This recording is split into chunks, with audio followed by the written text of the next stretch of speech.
За хуулинд өөрчлөлт орж байгааг бол дэмжиж байгаа. Ер нь орон нутагт үйл ажиллагаа явьж байгаа аж ахуйн нэгжүүд бас орон нутгийнхаа иргэдтэй засаг захиргааныхаа байгууллагатай харилцаа хамтын ажиллагааг сайжруулж явах айл алдалтаа зүг байгаа.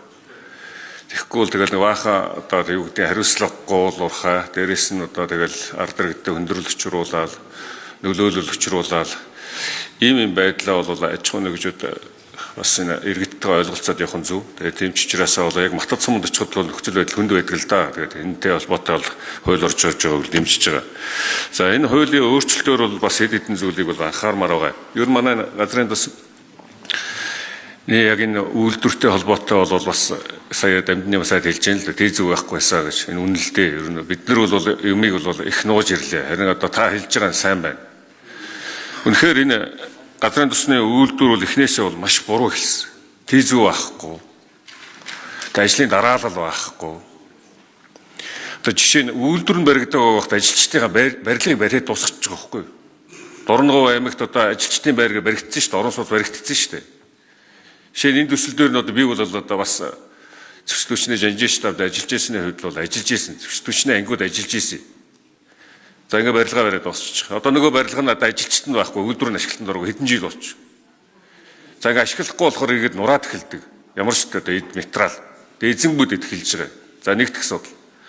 За хоёрт нь одоо матад сум руу одоо аж үйлдвэрийн парк буюу одоо тэр Дорногов аймгийн одоо яг тэр алтан ширээс төмөр зам тавина. Төмөр замаар яах гэж байгаа вэ гэхээр нөгөө түүхийдээ зөөгч байгаа. Гэвтэл хэдхэн хоногийн дараа ажил нь эхэлсэн зэвсэгчний ангиуд гарцсан төмөр замаа тавих гэдэг ингээ ажил нь эхэлсэн байж сольчих. Хоолой байна гэж сольчих. Ийм том төсөл дээр ийм байдлаар ажил хийн гэдэг бол үндсэндээ удаашрахын хэлбэр, үн өртөг нэмэгдэхийн хэлбэр ийм л юм болж байгаа. Тэгэхээр би юу гэж хэлэх гэж байгаа вэ гэхээр энэ төслийн баг менежментийг хариуцж байгаа энэ баг дээр одоо та бүхэн маань одоо юу гэж бодд юм бэ? Харж байгаагаар өрөөсөө өөрчлөлт шинжилт хийхдэггүй яваад байгаа. Би бол энэ үйлдвэр хурдхан шиг ашиглалтанд ороосоо гэж залбирдаг хүн. Импортынхаа одоо хамаарлаач гэсэн одоо Монголын ард түмэн төрж гисэн жоохон ч гэсэн одоо хуваар одоо багсаасаа шатгууны ийм өндөр өртөгтэй явж байгаа. Энэний цаанд бүх одоо бараа бүтээгдэхүүнд үн өсөж штэ. Ард түмний амьдрал өдөр өртөмд ордож штэ.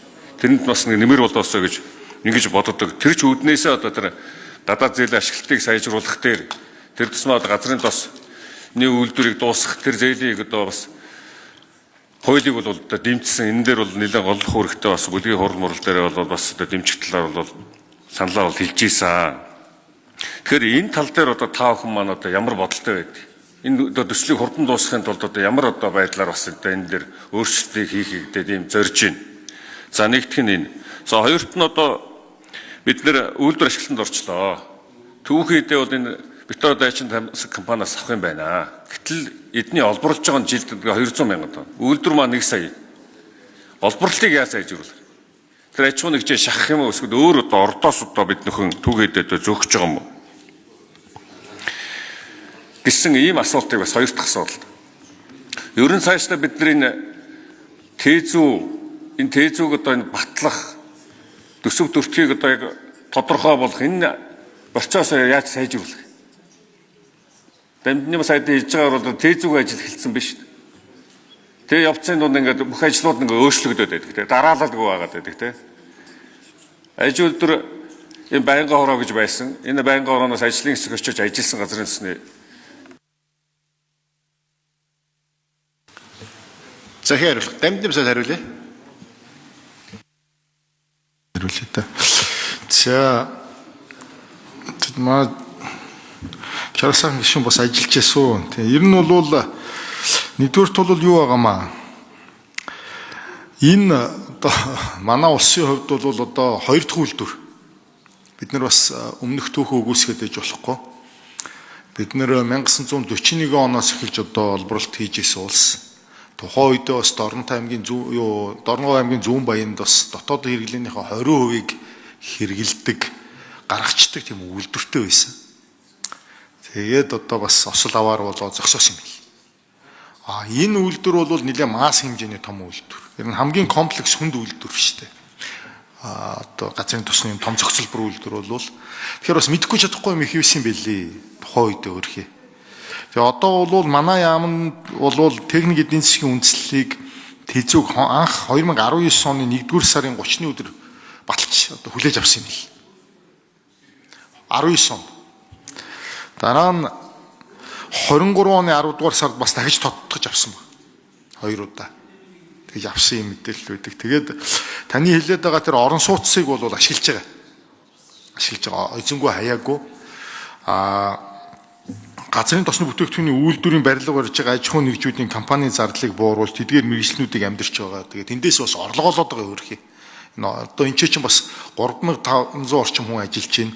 Сая гадаад зээлийн ашиглалтын тухай хуулийг та хэд маань бас батлаад өглөө ойлгоод тэр бас хязгаар байсан шүү дээ.